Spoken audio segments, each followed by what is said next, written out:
Watch me take a toy from the dollar store and customize it into this awesome sci-fi prop. Let's go. I picked up a dart gun from the dollar store here in Japan for 200 yen, which is less than $1.50 US. And it has some good shapes to build on. There are some things to improve, remove, and cover up, but it's already a space gun, as you can see. I'll have to do something with the Made in China text, these screw holes, and some gaps at the very least. Let's crack it open and get a better idea of what we're working with here.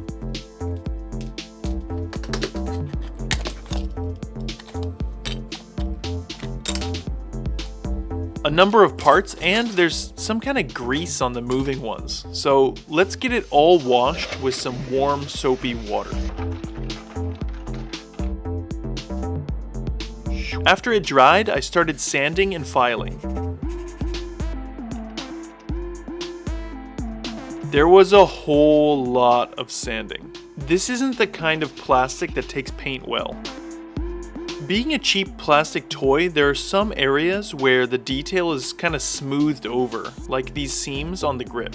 I used a fine metal scribe and I slowly went over the outline until it was deep enough to differentiate it as two different parts. I scribed some other lines as well, as you can see here. Sanding it all took quite a while, but it's all prepped now and ready to customize. I broke out a bunch of bits and old chunks of things. I wanted to add an extended barrel, and the shape of these prints inspired me to design a snug custom barrel to fit.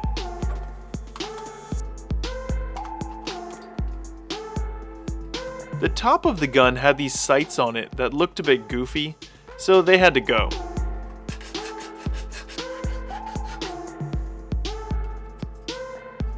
Looking around at where I can add and subtract things, I dug out a small section for a little rectangular vent to sit flush.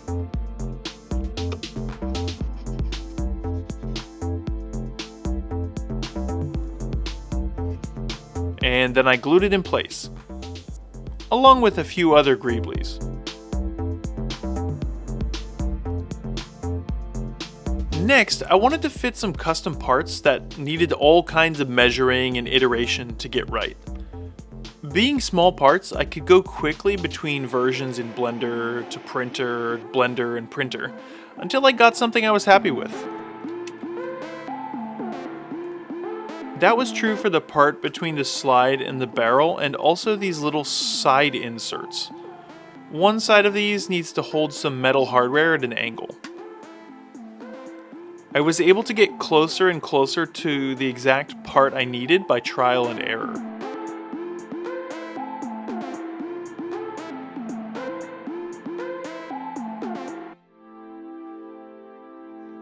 Once I was happy, I glued it in place. With the slide fixed all the way to the back, there's now a huge gap over the grip. I went through the same kind of iterative process and got the perfect snap fit on version 4. Not too shabby. The last printed detail I added was this top mounting rail that pops right into place too. This was a very satisfying process. I added a few panels of styrene to each side by first transferring the shape I needed by doing a pencil rubbing over the part, and then cutting it from styrene sheet.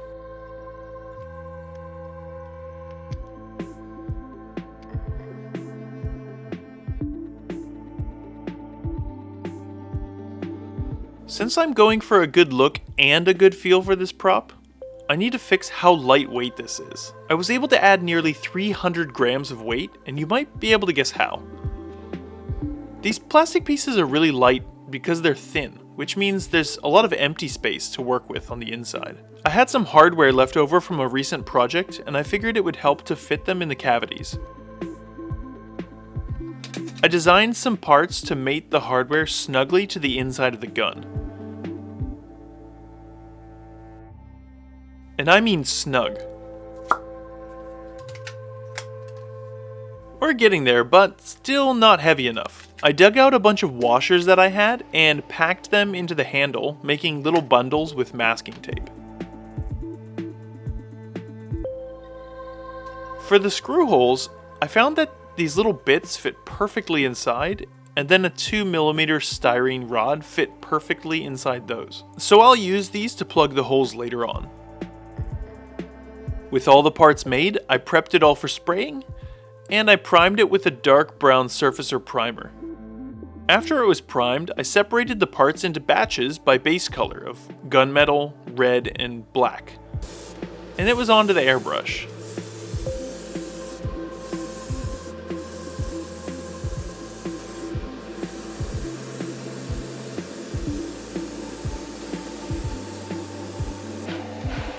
Let's reassemble everything to see how the base coats turned out. Now that it's together, I can see what needs to be added and adjusted, like this visible seam that needs to be touched up in black. I finally found a neutral colored popper for a mini pallet.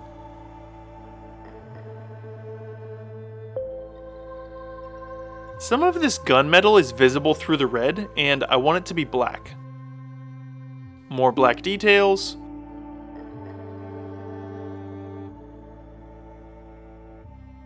And I painted those little side greeblies bronze for a splash of a bright accent color. I was going for a lot of metallics while trying to avoid plain silver. You can see the reds are a little off here between the slide and the body of the blaster, but you'll see I'll weather them together by the end. I screwed everything back together.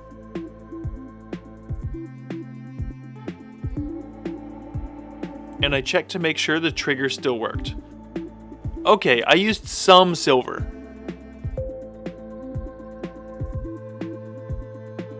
And the red needed a little bit of contrast.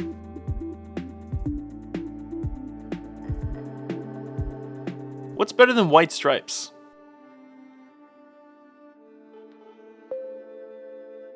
After the stripes were painted, I came back with a similar red to the base and I started to add chipping.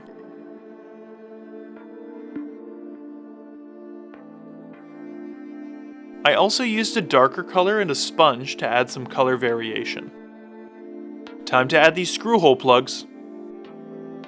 The concentric gray and white was pretty cool, but I needed to grunge it up, so I gave them a dirty red-brown wash. And then I kept going.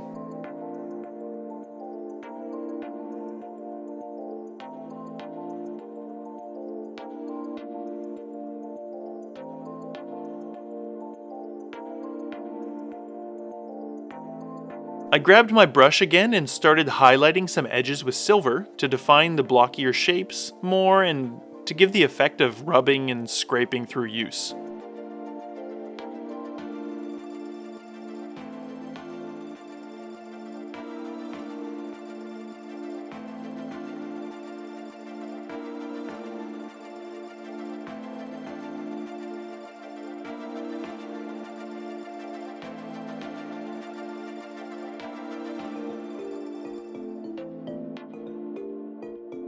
After that, I made a very dilute black and brown wash to slather all over the whole blaster, pulling off the excess with tissues and paper towels.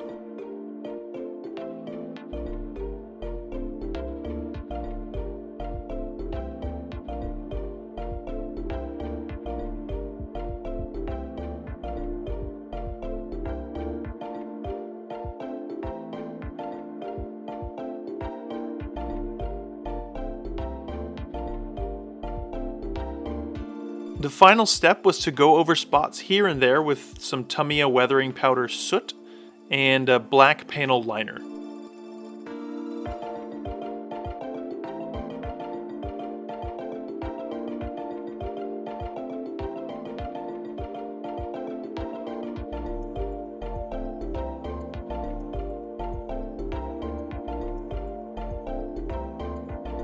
This thing is so fun to just pick up and play with. The metallics and chipping are something I'm really proud of. I think it looks cool even without the long barrel, and I made a stubby one that I didn't bother to paint. I prefer the longer style, but let me know what you think. I don't usually make full-size props, but I think I might need to now. Holding something like this is pretty magical. Thank you to all of my Patreons supporting my creativity. With an extra special thank you to Sensei level patron Adam, Scratch Builder level supporters Andrew Price, Spaghetti a la Mode, Harker, Kitsch, Paul Bechtel, JC Hayes, John Stamosification, and Gamey Builds. You guys are great. Leave me a comment down below to let me know what you thought of this build, and then go ahead and click on one of these other videos on the screen. Thanks as always to the awesome viewers who stuck with the video all the way to the end, and I will see you on the next build.